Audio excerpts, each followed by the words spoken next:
So one of the things that I warned you guys about when Trump got back in the White House is look out for this trick where he will begin to take credit for things he didn't do. Begin to take credit for things that Biden did with the infrastructure bill or the Inflation Reduction Act or the CHIPS Act.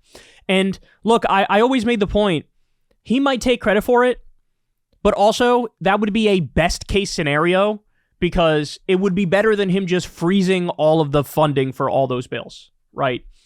Now, to this point, he has mostly done the worst thing, which is, I'm just going to freeze the funding for these bills. So, for example, the CHIPS Act would have created 115,000 high-paying manufacturing jobs in this country to bring back microchip manufacturing, and Trump killed it. He killed it. So at the same time he was saying we're going to revive American manufacturing, he was literally killing a bill that gave us 115,000 high-paying manufacturing jobs. So that's actually worse. That's actually worse. But that's what he did. Okay, well now, on other issues, he's doing the thing I first warned you about, which is taking credit for shit that he didn't do. Ready? Trump is taking credit for Middle East deals that predate his presidency. Trump has been escalating pressure on leaders in the Middle East to up their investment in the United States. The White House this week labeled President Trump the deal maker in chief, claiming he has secured more than $2 trillion in investment agreements during his tour through the oil-rich Middle Eastern monarchies. By the way, that's not true, as you'll see in a second. That's a preposterous number. As Air Force One touched down in Saudi Arabia, Qatar, and the United Arab Emirates, the White House released daily lists of the dozens of deals it said Trump had secured during his visits, but at least half a dozen of the contracts were announced before Trump even took office in January, according to the Washington Post review of the announcements. In Doha, the administration announced $8.5 billion in projects involving the Texas energy company McDermott, including one focused on Qatar's liquefied natural gas expansion.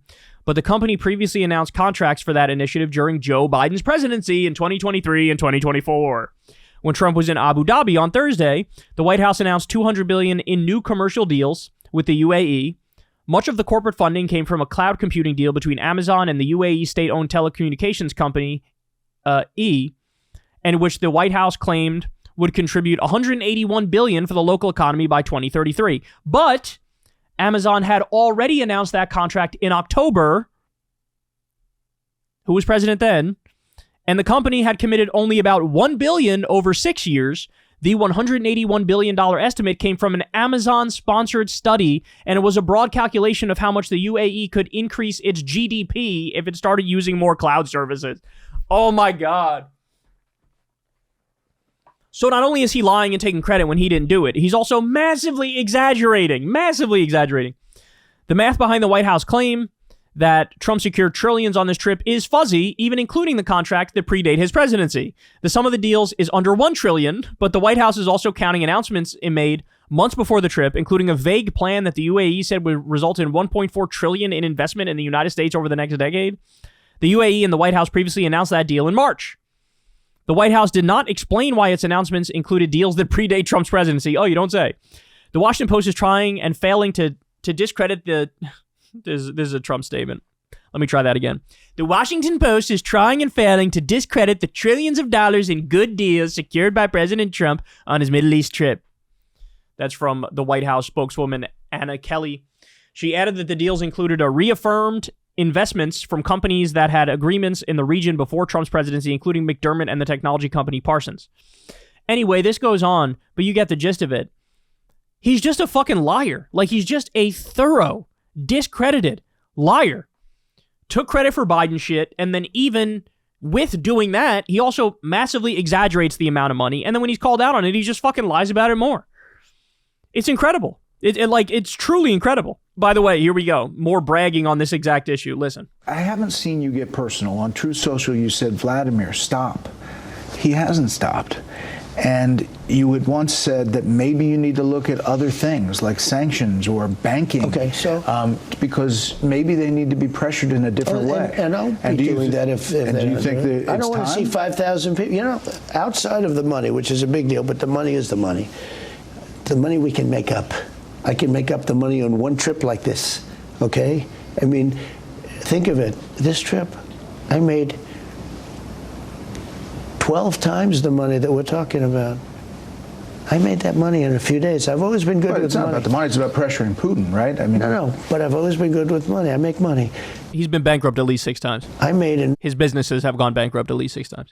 4 days, I made 12 times what we spent in Ukraine. So the money is the money. What bothered me, I hated to see the way it was, pissed away. He was asked a question about Russia and Ukraine, and he ends up bragging about how much money I made on this trip.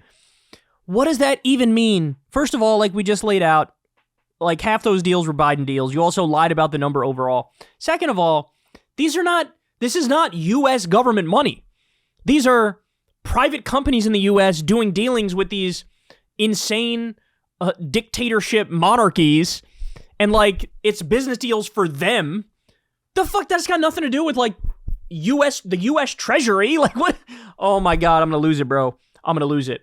Now, remember, so here he is bragging about all these deals. The reality is the actual deals he's making, like the real ones that he's discussing while he's there, it's all his grifting and his corruption. It's all, hey, we're going to build a Trump golf course here and a luxury hotel there, and we got this $500 million thing in Oman, and we got the $1 billion thing over there with Saudi Arabia, and we got the live golf shit, and that's what he really cares about. Do you have any idea? Guys, they've probably, like the UAE and Saudi Arabia and all these different places, they probably gave Trump tens of millions or hundreds of millions of dollars just through his scam crypto coin, right? His crypto exchange, through his $100,000 watches that didn't exist, his NFT stuff. Like, he is the grifter in chief. He's the most corrupt president of all time. In his first term, he made $160 million from foreign governments. That's his first term. The second term is going to blow that bitch out the water, dog. We know Jared Kushner made $2 billion from Saudi Arabia alone. So just understand, that's why he's really there. It's the personal shit, it's the grifting, it's the corruption, it's the greed, it's enriching himself and his family. Now, at the same time, remember, he was defending Qatar giving him a $400 million plane. Defending it, as if it's defensible. Clear violation of the emoluments clause. No foreign government can give the president anything, because obviously that sets up a conflict of interest where you're incentivized to work for them and not for the American people, right? If the American people pay the president, what is it, $500,000 a year or something like that? $400,000, $500,000 a year? And Qatar just gave you a $400 million plane. Who are you more loyal to? The one who gave you $400,000 a year or the one who gave you $400 million? Okay, that's what I thought, right? Back in 2016, when attacking Hillary, he said one thing, and compared to what he says now about the bribe of a $400 million plane from Qatar. Saudi Arabia giving $25 million, Qatar, all of these countries. These are people that kill women and treat women horribly, and yet you take their money. Not a gift to me, it's a gift to the Department of Defense, and you should know better. Why don't you give back the money that you've taken from certain countries that treat certain groups of people so horribly? You should be embarrassed asking that question. They're giving us a free jet. I could say, no, don't give us. I want to pay you $1 billion or $400 million or whatever it is. Or I could say, thank you very much. Why don't you give back the money? I think it would be a great gesture. I thought it was a beautiful gesture. Now, there are those that say we shouldn't be accepting gifts to the Defense Department. And I would say only a stupid person would say that. It should have never happened. And I think you owe an explanation to the American people. We're giving to everybody else. Why wouldn't I accept the gift? If I ever said that, that's quid pro quo.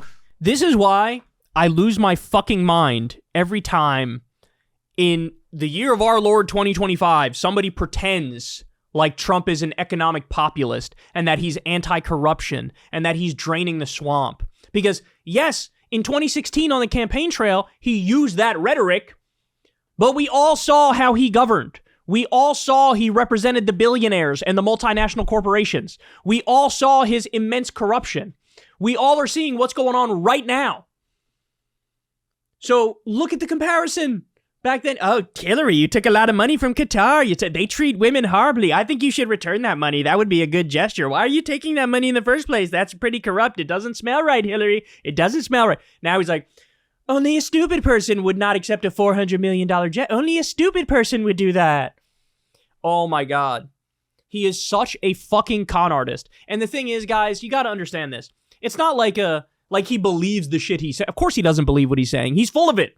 He's lying. He knows he's lying, and he's going to get away with it because the Supreme Court said, hey, anything you do that you think is official, well, then it's legal. It can't be illegal if you're the president. Well, you just open up the door for him to do shit like this, you fucking idiots. Thank you, John Roberts. Thank you, John Roberts. Jesus Christ, man. Here we are. We got fucking four years of this. Oh, my God. I don't know how this country survives. I really don't. Hey, y'all, do me a favor and like and subscribe. It helps out big time in the algorithm. Click the bell as well for notifications when videos drop. And watch that video on screen right now. You know you want to.